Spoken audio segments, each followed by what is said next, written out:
नमस्कार दोस्तों, राज खबरों की खबर में आप सभी का स्वागत है। दोस्तों, अभी दिल्ली के होने वाले डिप्टी सीएम मनीष सिसोदिया को लेकर बेहद बड़ी खबर आई।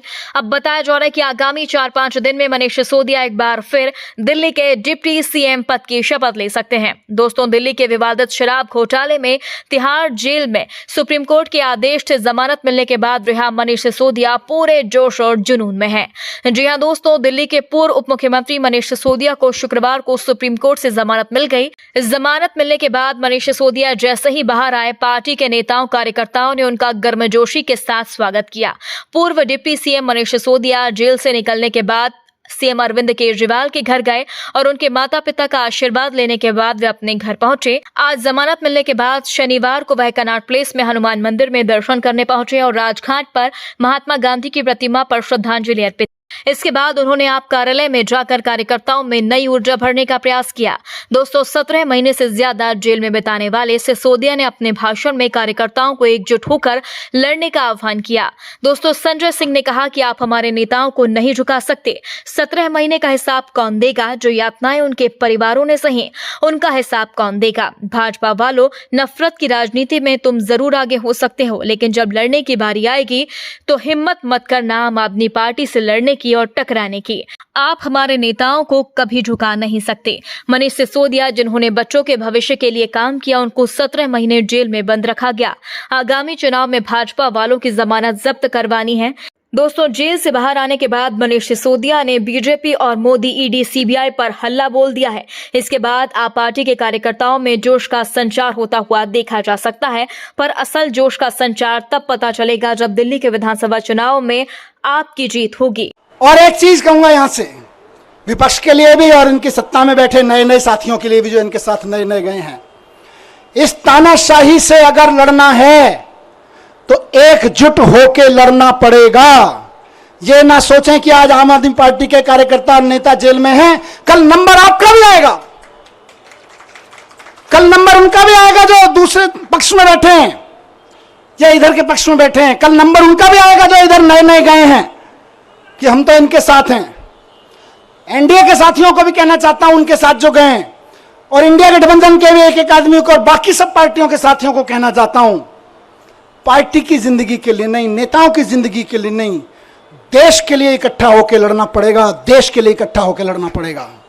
और आज कह रहा हूं इस मंच से कि अगर देश के पूरे विपक्ष के नेता पूरी ताकत से एक बार हुंकार भर देंगे तो आज देश में वो माहौल है कि अरविंद केजरीवाल जी 24 घंटे के अंदर बाहर आ जाएंगे। अगर देश के विपक्ष के नेता एकजुट होकर हुंकार भर देंगे तो केजरीवाल जी केवल और केवल 24 घंटे के अंदर जेल से बाहर आ जाएंगे। मैं आज लिख के दे रहा हूं आपको। लेकिन इकट्ठे होकर करना पड़ेगा। ये मत सोचिए अभी तो केजरीवाल जी गए, जब हम पे आएगी तो देखेंगे। नहीं, सब पे आई हुई है।